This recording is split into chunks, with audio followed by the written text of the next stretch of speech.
बिस्मिल्लाहिर्रहमानिर्रहीम। तो आज हम हाजिर हुए हैं लर्नर साइंस एकेडमी जिया बग्गा के प्लेटफॉर्म की तरफ से, जिसमें मैं आपको फिज़िक्स पढ़ाऊंगा, जो कि हमारे पास 9th का नया सिलेबस है 2024 का। कि जितने भी स्टूडेंट्स हैं जिन्होंने 2026 के अंदर एग्जाम देने हैं, तो उन्होंने जो 2025 के अंदर पढ़ेंगे वही उनका एग्जाम 2026 के अंदर आएगा। तो अब हुकूमत ने, गवर्नमेंट ने जो है ये सिलेबस चेंज कर दिया है। तो लेकिन आप लोगों को घबराने की जरूरत बिल्कुल भी नहीं है, क्योंकि आपने लर्नर साइंस एकेडमी को सब्सक्राइब किया हुआ है। तो हमारा जो बेसिक सब्जेक्ट है वो है फिजिक्स, और मेरा नाम है दानिश अली, जिसको हम आपको लेके चलेंगे ऑल ओवर दी लेक्चर्स तक। और एक और गुड न्यूज आपको ये बताते चले कि इसी चैनल के ऊपर आपको बकिया तमाम के तमाम सब्जेक्ट्स की वीडियोस मिल जाएंगी। आपको किसी और चैनल की तरफ जाने की बिल्कुल भी जरूरत नहीं है। तो शुरू करते हैं। आज का हमारा चैप्टर नंबर 1 है physical and non physical quantities के बारे में। लेकिन फिजिकल और नॉन फिजिकल क्वांटिटीज की तरफ जाने से पहले मैं आपको थोड़ी सी इंटरेस्टिंग इंफॉर्मेशन बताना चाहता हूं कि बेसिकली जब इंसानों ने साइंस की इब्तिदा की, अब साइंस क्या है, साइंस से पहले जो लोग थे, जो फिलोसोफर्स थे, वो अपने आइडियाज को इकट्ठा करते थे, क्वेश्चंस जनरेट करते थे, उसका आंसर करते थे, अपने आइडियाज को जनरेट करते थे, और आइडियाज को जनरेट करने से हमारे पास जो नॉलेज इकट्ठा होता था, जो नॉलेज गैदर होता था, उसको डियर स्टूडेंट्स हम कहते थे natural philosophy. Natural philosophy. Clear होगी बात कि 19वीं सदी से पहले जितने भी फिलोसोफर्स आए, उन्होंने जो जो अपने आइडियाज दिए, उन पर मुश्तमिल एक किताब बना ली गई, जिसको हमने नेचुरल फिलॉसफी का नाम दिया।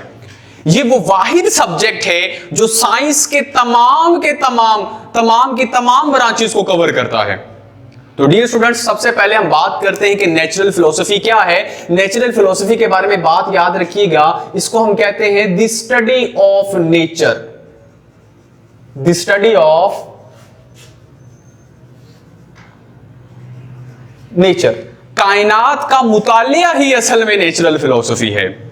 लेकिन अब आप सोच रहे होंगे कि हमने पूरी किताब पढ़ के देख ली है। कुछ स्टूडेंट्स ऐसे भी होंगे जिनका इंटरेस्ट बहुत ज्यादा होगा, उन्होंने किताबें ऑनलाइन नेट से देख ली होंगी, उनको पता लग गया होगा कि पूरे के पूरे किताब के अंदर नेचुरल फिलॉसफी का तो लफ्ज ही नहीं है। हमने तो वर्ड सुना है, कौन सा सुना है जी? हमने तो साइंस का लफ्ज सुना है, शुरू से पढ़ते आ रहे हैं, टीचर से सुनते आ रहे हैं कि साइंस होती है, ना कि नेचुरल फिलॉसफी। तो फिर हम बात कैसे कर रहे हैं कि नेचुरल फिलॉसफी होती है? तो डियर स्टूडेंट्स, याद रखिएगा, मैं बात कर रहा हूं बिफोर 19th सेंचुरी, 19वीं सदी से पहले की बात कर रहा हूं मैं, 19वीं सदी से पहले। बाद में साइंसदानों ने क्या किया, इसी नेचुरल फिलॉसफी का 19वीं सदी के बाद आफ्टर 19th सेंचुरी इसका नाम साइंस कर दिया गया। तो अब आपको समझ आ गई होगी कि बेसिकली साइंस जो है वो कोई नई टर्म नहीं है, बल्कि यही नेचुरल फिलॉसफी से ही डिराइव हुई है। अब नेचुरल फिलॉसफी और साइंस में क्या फर्क है, कि आखिर जरूरत क्यों महसूस हुई इनको अलग अलग करने की? याद रखिएगा बेटा, नेचुरल फिलॉसफी के अंदर हम सिर्फ क्या करते थे, सोचते थे, आइडिया इकट्ठा किया और एक बुक बना दी, वो हमारे पास होगी नेचुरल फिलॉसफी। अब जब हमने इसी सोचने, आंसर करने के साथ एक्सपेरिमेंटेशन को ऐड कर दिया, तो वो हमारे पास बन जाती है साइंस। तो साइंस हमारे पास एक ऐसा नॉलेज है जो हमें एक्सपेरिमेंटेशंस, ऑब्जर्वेशंस के बाद हासिल होता है। क्लियर होगी बात? तो हम इसको लिख सकते हैं the knowledge gained through observation, the knowledge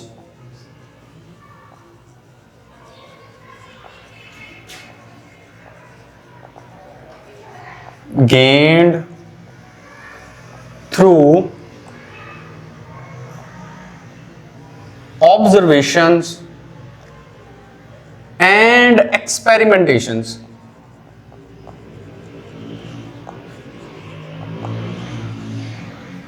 is called as science। Clear हुई बात?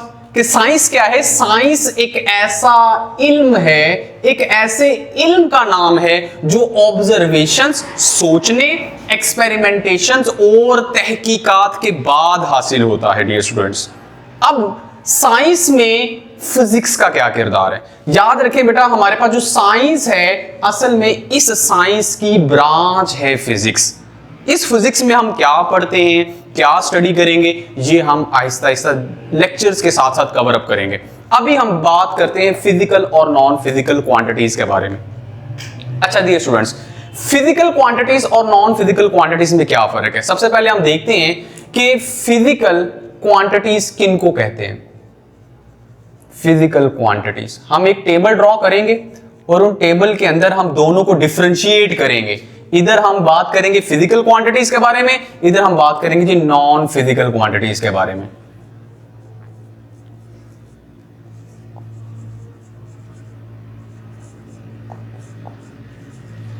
लीजिए डियर स्टूडेंट्स, ये हमारे पास नॉन फिजिकल का और ये हमारे पास हो जाएगा फिजिकल क्वांटिटीज के बारे में। सबसे पहले और इंटरेस्टिंग बात याद रखिएगा, फिजिकल क्वांटिटीज ऐसी क्वांटिटीज होती हैं जिनको हम मेजर कर सकते हैं। तो इसका मतलब ये हुआ कि ये हमारे पास मेजरेबल क्वांटिटीज कहलाती हैं। जितनी भी क्वांटिटीज फिजिक्स के अंदर में मेजर की जा सकती हैं वो हमारे पास फिजिकल क्वांटिटीज कहलाएंगी।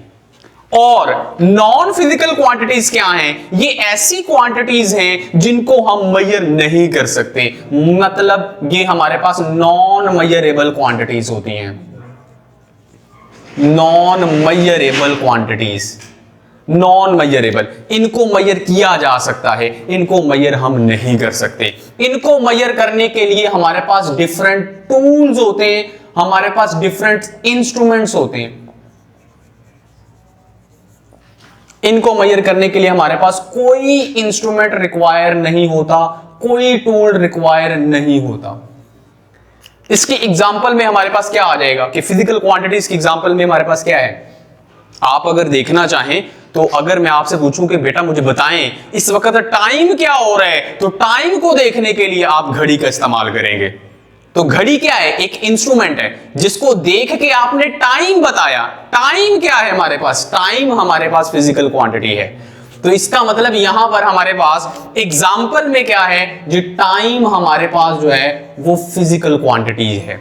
इसके अलावा आपने अक्सर देखा होगा जब एग्जाम वगैरह होता है तो हम शीट्स के ऊपर हाशिया लगाने के लिए स्केल का इस्तेमाल करते हैं। असल स्केल का इस्तेमाल हम दो पॉइंट्स के दरमियान फासला निकालने के लिए इस्तेमाल करते हैं। अब स्केल क्या है? इंस्ट्रूमेंट है। किस लिए यूज करते हैं? फासला निकालने के लिए। इसका मतलब कि फासला हमारे पास क्या हुआ? फिजिकल क्वांटिटी हो गया।